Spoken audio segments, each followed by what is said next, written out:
Salut les poulets fermiers, aujourd'hui on se retrouve pour un nouvel épisode de résumé de podcast et j'ai choisi un épisode avec David Laroche qui interviewe Tony Parker.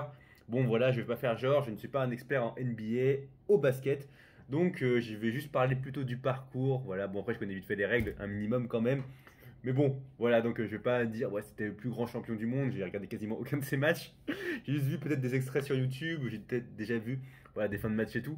Mais voilà, j'ai rarement regardé vraiment des matchs de basket du début jusqu'à la fin. Je crois que les seuls matchs de basket que j'ai vus, c'était dans des animés, hein, donc Kuroko no Basket, des trucs comme ça, ou Slam Dunk. Mais voilà, donc franchement, j'ai pas une culture de ouf niveau basket. Donc on va plus se parler des leçons qu'il donne à travers le sport. Voilà, encore une fois, le sport est vecteur de beaucoup de disciplines, beaucoup de valeurs, beaucoup de choses. Et on va débriefer un petit peu tout ça. Donc voilà, alors il raconte un petit peu d'abord son enfance.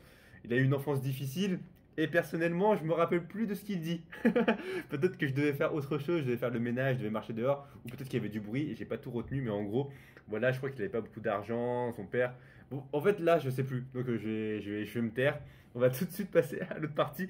Finalement dans les podcasts, ce qui est le plus important, c'est pas forcément de tout retenir, mais c'est de retenir en fait les informations qui étaient importantes de mon point de vue personnel, même si son enfance était probablement très importante, mais que j'ai pas retenu.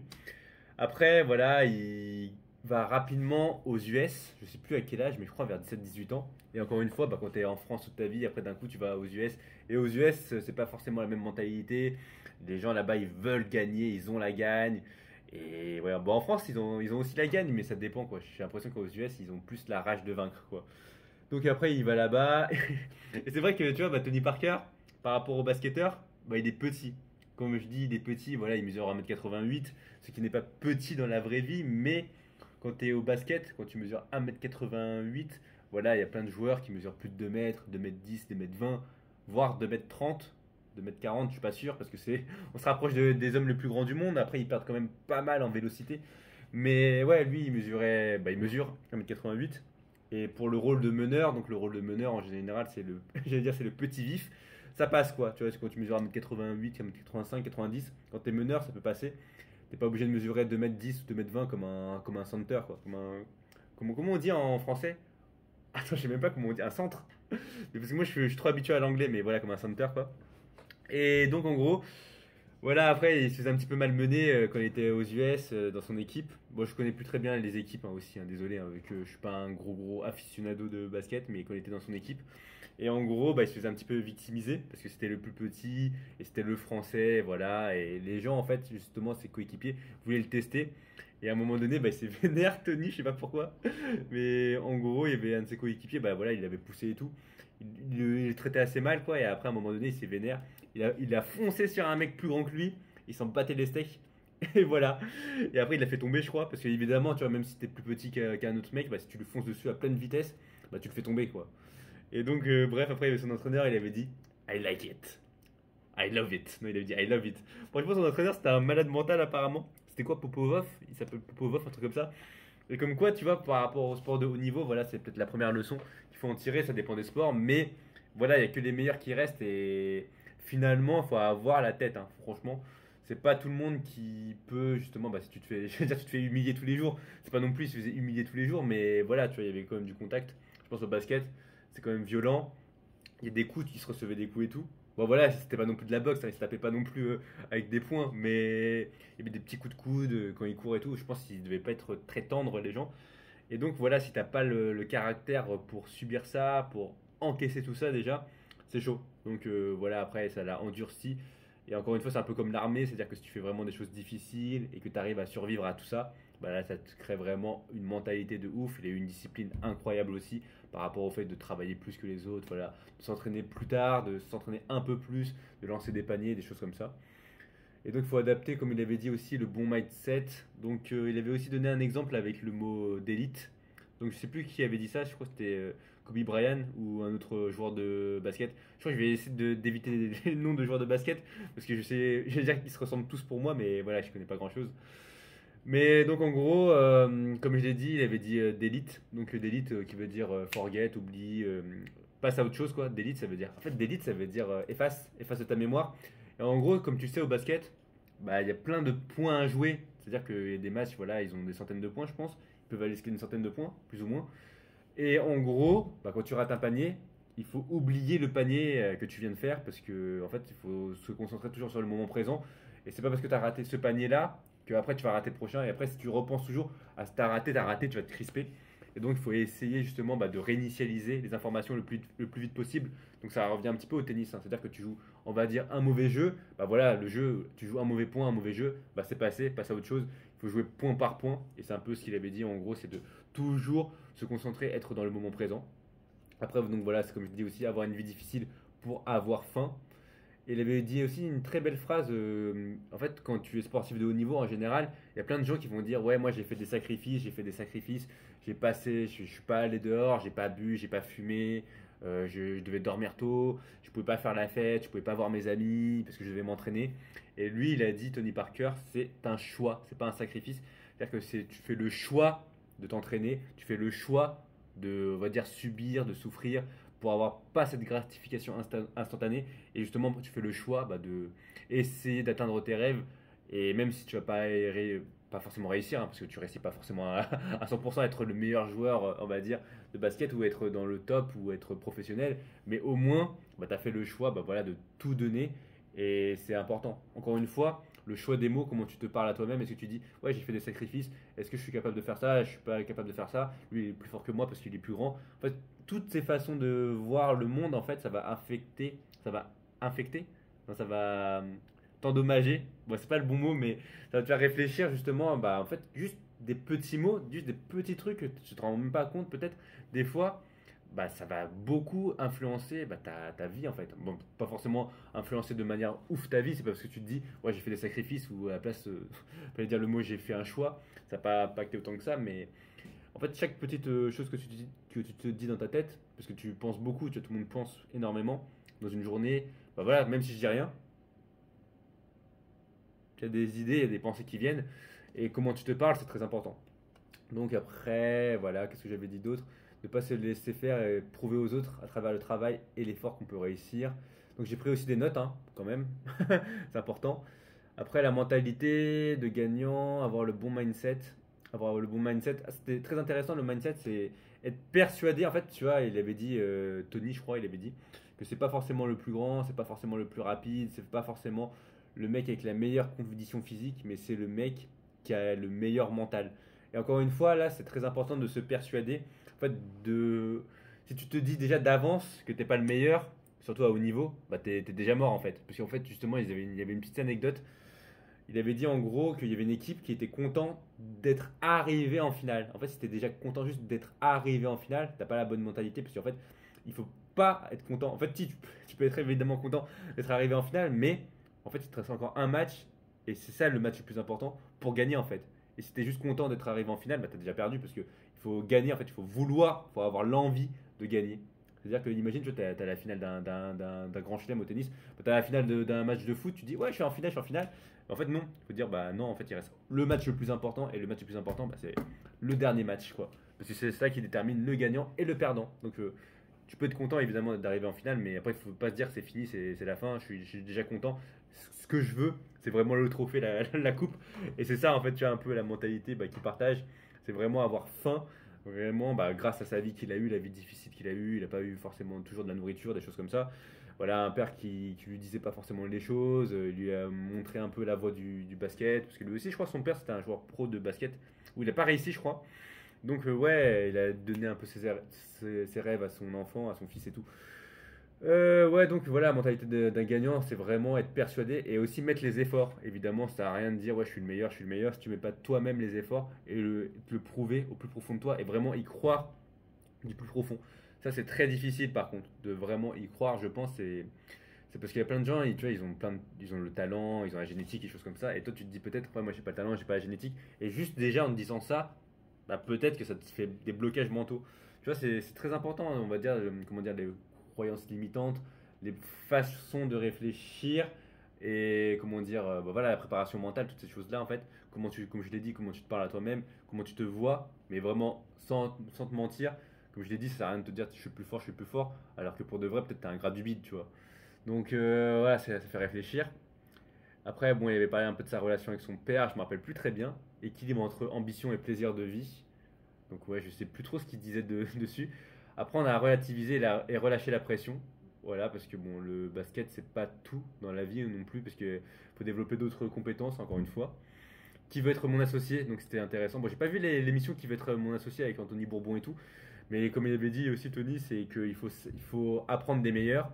Il faut voir comment eux ils font, en fait, comment ils interagissent avec les clients, les choses comme ça, pour apprendre d'eux et pour vraiment, bah voilà, justement profiter de ta vie et de pas rester, on va dire, avec des gens à peu près normaux, on va dire.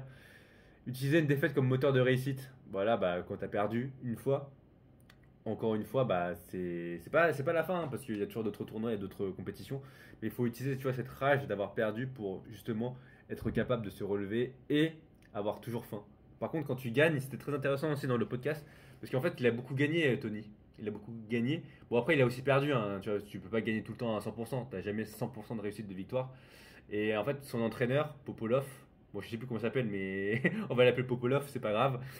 Mais en gros, il avait, tu vois, quand il gagnait Tony, après, bon, ils fêtaient plus ou moins leur victoire. Je sais pas comment ça se passait, mais peut-être ils fêtaient ça pendant quelques jours. Et après, direct à l'entraînement, bah voilà, il remettait la pression, l'entraîneur. Et il faisait comme s'ils n'avaient pas gagné en fait. Parce qu'en fait, les gens qui ont perdu, eux, ils ont faim. Parce qu'ils ont perdu. Tu vois, quand tu perds en finale, quand tu étais à deux doigts de gagner, d'avoir le trophée, bah eux, ils se rentraînent directement. Tu vois, ils vont pas fêter. Et donc, justement, avec l'entraîneur, il a dit bon, voilà, là, vous avez gagné. Mais justement, on va se remettre directement dans le bain. Et direct, on va se remettre au sérieux.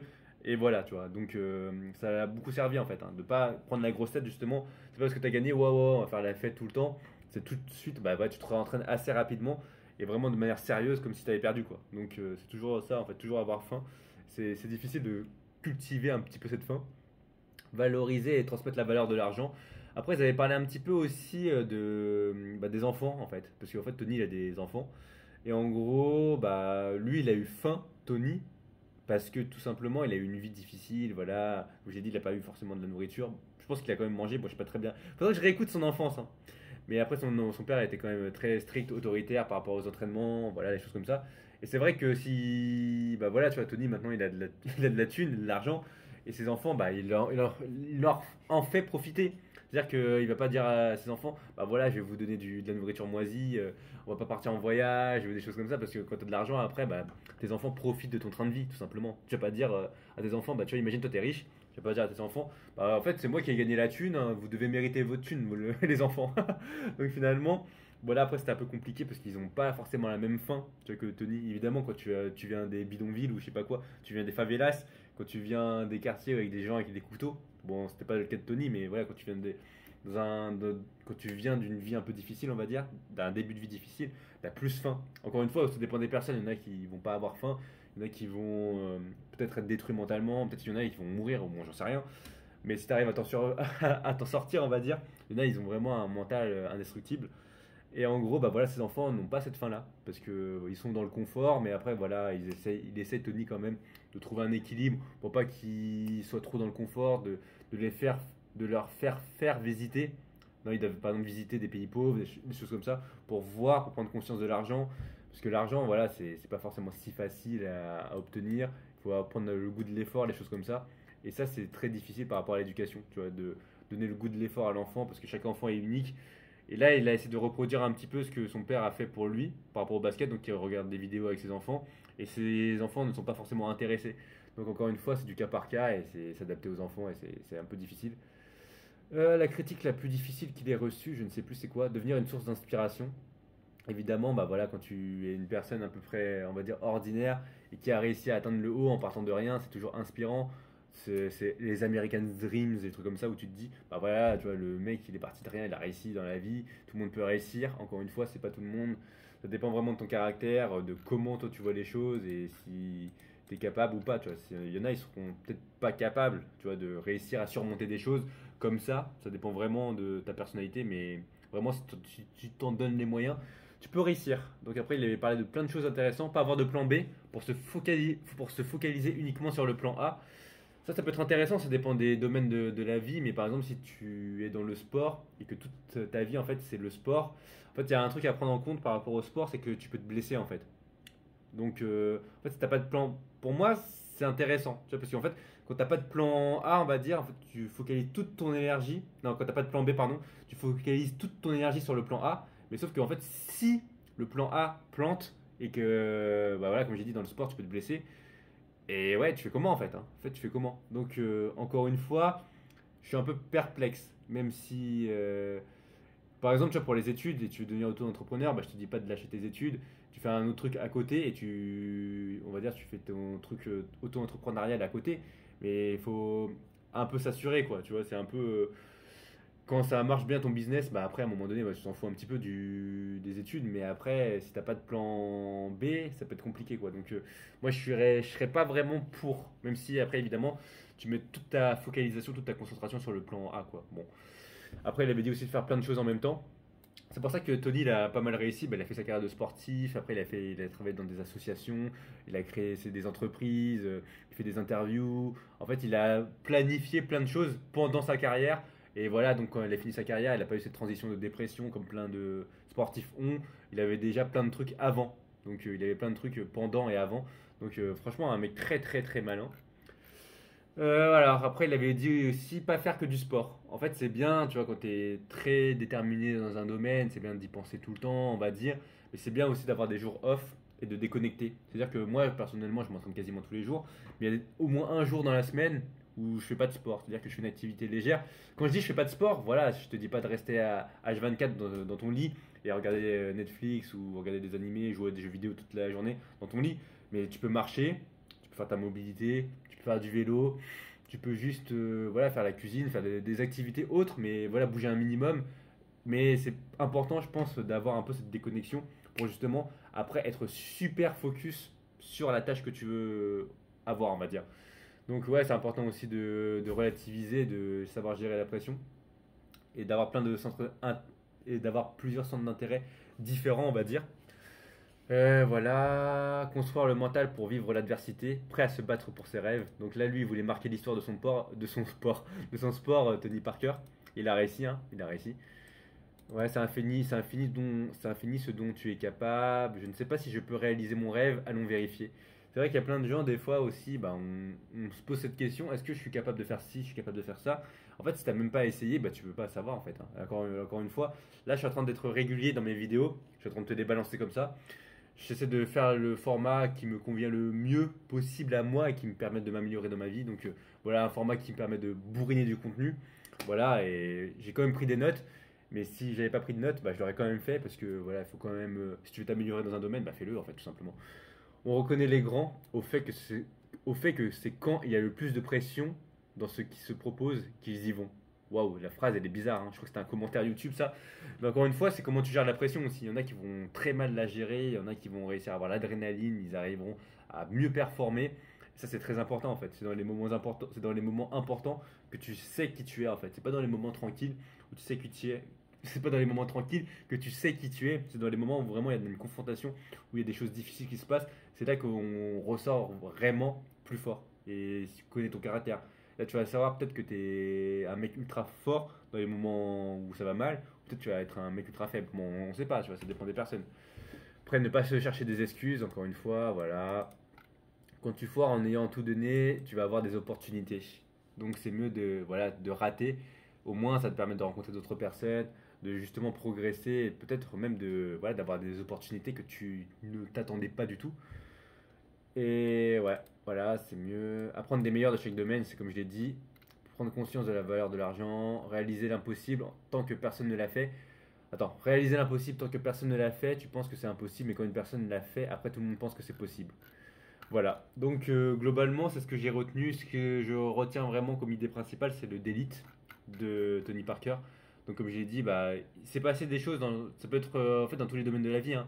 C'est-à-dire que là, dans le passé, il s'est peut-être passé des choses dans ta vie, tu te dis, bon, j'ai peut-être fait de la merde, voilà, j'ai fait ci, j'ai fait ça, j'ai peut-être regretté ce choix-ci, ce choix-là, mais finalement, oublie. Bon, rappelle-toi quand même, hein, mais oublie, dans le sens, bah, maintenant c'est le moment présent, et essaie de t'améliorer dans le moment présent pour construire ton futur et pour avoir un meilleur futur. Donc voilà, ce sera l'idée principale, et aussi l'idée de pas faire des sacrifices, mais c'est un choix.